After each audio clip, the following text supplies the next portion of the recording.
اجمعین۔ حاضرین، قرآن مجید کے اندر رب الجلال نے ایک آیت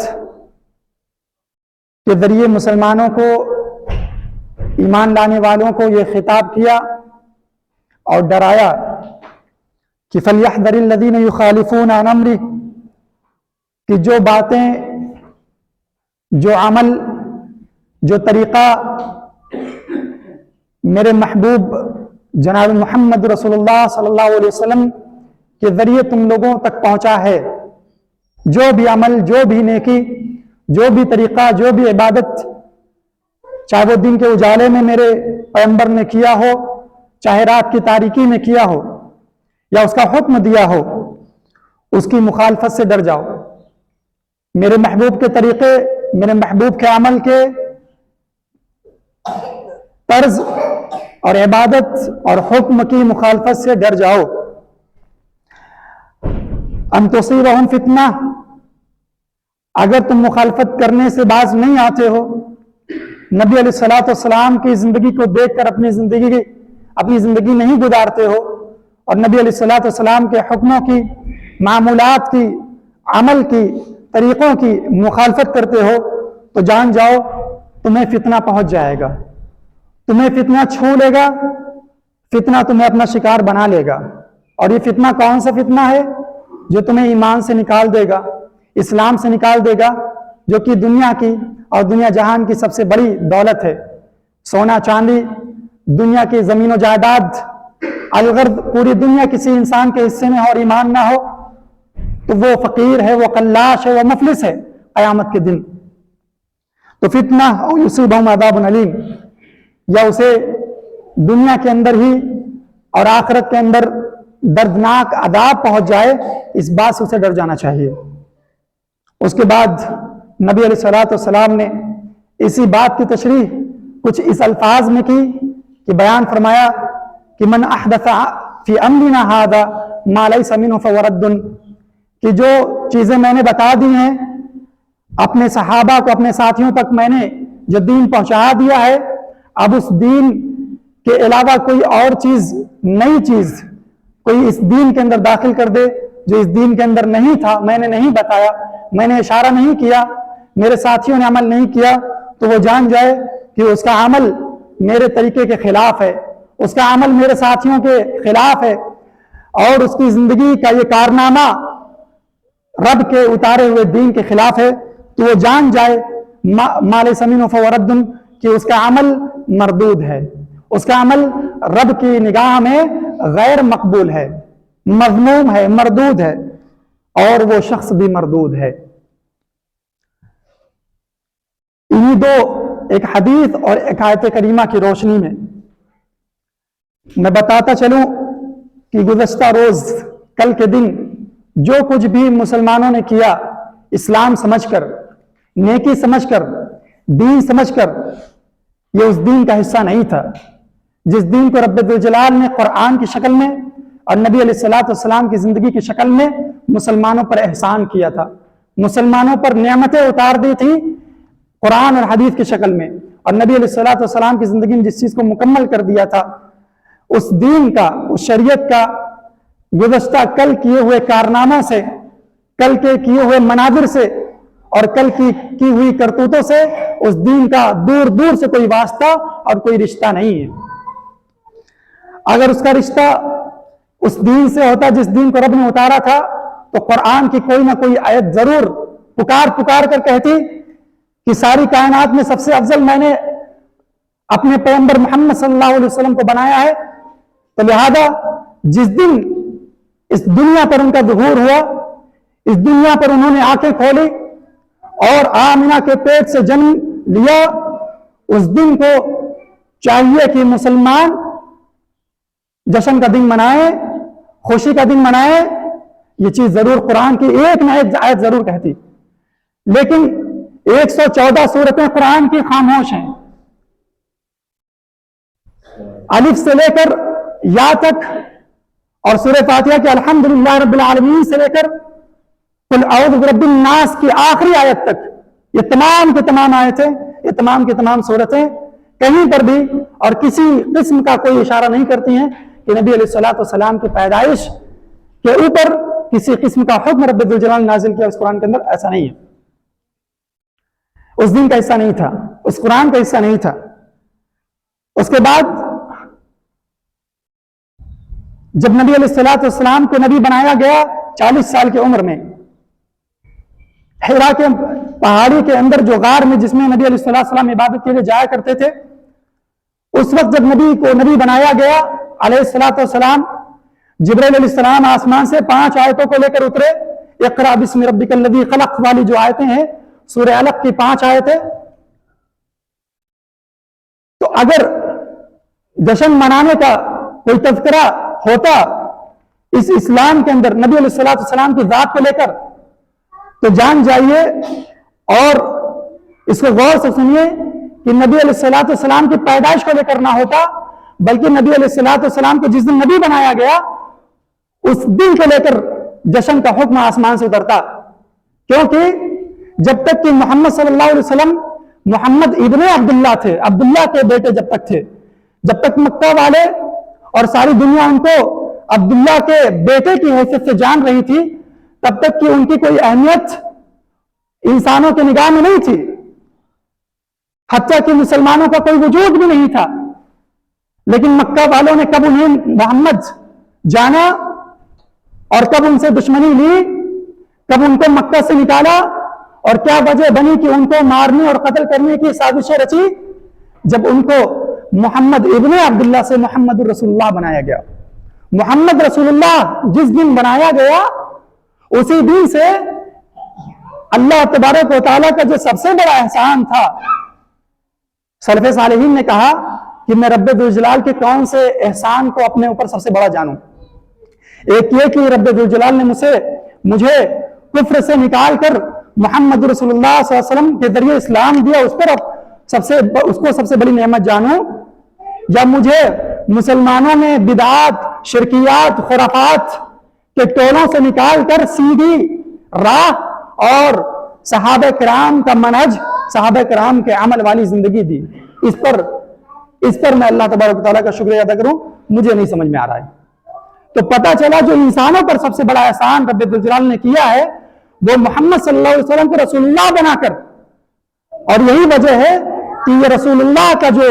معنی ہے، جو حیثیت ہے، جو مقام ہے، وہ لا الہ الا اللہ محمد رسول اللہ کے اندر بالکل واضح ہے مسلمانوں کے لیے۔ کوئی لا الہ الا اللہ محمد ابن عبداللہ کہہ کر اسلام کے اندر داخل نہیں ہو سکتا ہے کہ محمد اللہ کے بیٹے ہیں میں تسلیم کر